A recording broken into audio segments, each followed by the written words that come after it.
Bonjour à toutes et à tous, c'est Paltam pour vous présenter aujourd'hui un nouveau sapin en sucette sur un, terme, un thème qui encore une fois est assez ridicule mais qui a émergé de mon cerveau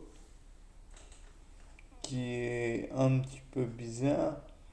Donc je me suis dit que l'amadouvier était un champignon parasite, je crois Basidiomycete, enfin bref, mais un redoutable parasite qui peut tuer l'arbre sur lequel il s'est collé en quelques années. Donc je me suis demandé, et si éventuellement on utilisait, on faisait un genre de trou dans ce champignon assez imposant et on mettait un peu de terre naturellement dessus. Bon, dedans plutôt. Ce champignon, il servirait en fait juste de respect. Et comme il est bien attaché à l'arbre, s'il est bien sec, alors peut-être pourrait-il permettre la croissance de d'autres plantes. Et peut-être même pourrait-ce prolonger la vie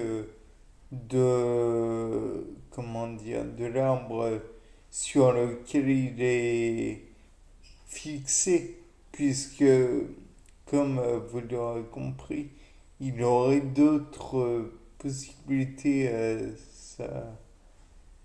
enfin d'autres possibilités de parasiter et donc pouvoir grandir dans d'autres plantes et donc pouvoir éventuellement faire laisser vivre peut-être quelques mois, peut-être quelques années, je ne sais pas,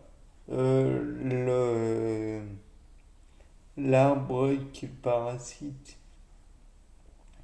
Donc, en somme, faudrait le creuser, y déposer un substrat assez riche pour qu'il puisse tout de même être utilisé et dedans y planter donc des plantes bien spécifiques qu'il peut parasiter du genre des marronniers ou des hêtres ou d'autres feuillus si je me rappelle bien. Et donc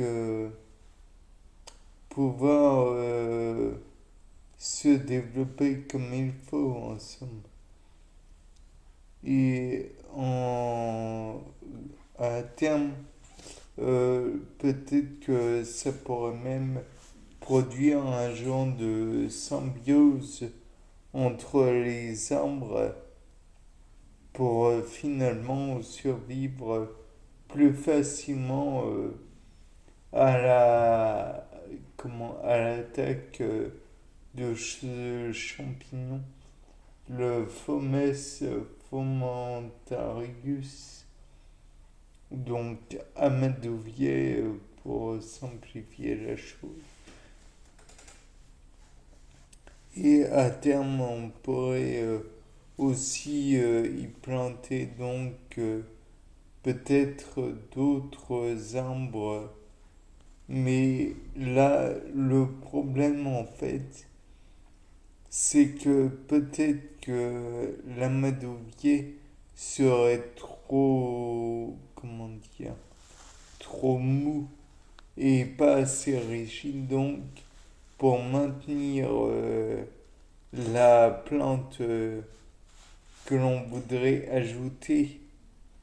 Donc, ce qui ferait que à terme, avant terme, avant qu'il n'y ait vraiment trop de plantes, peut-être que celui-ci serait fragilisé et finirait par casser et s'arracher de l'arbre totalement ou en partie. Ce qui fait que finalement, on aurait arraché une partie du problème, mais il en restera probablement une portion sur un arbre, je pense. Et donc, finalement, même si on avait voulu produire euh, une, une chance de se développer à l'arbre, de revivre en somme, il serait à nouveau condamné, bien qu'il y aurait une petite période où il serait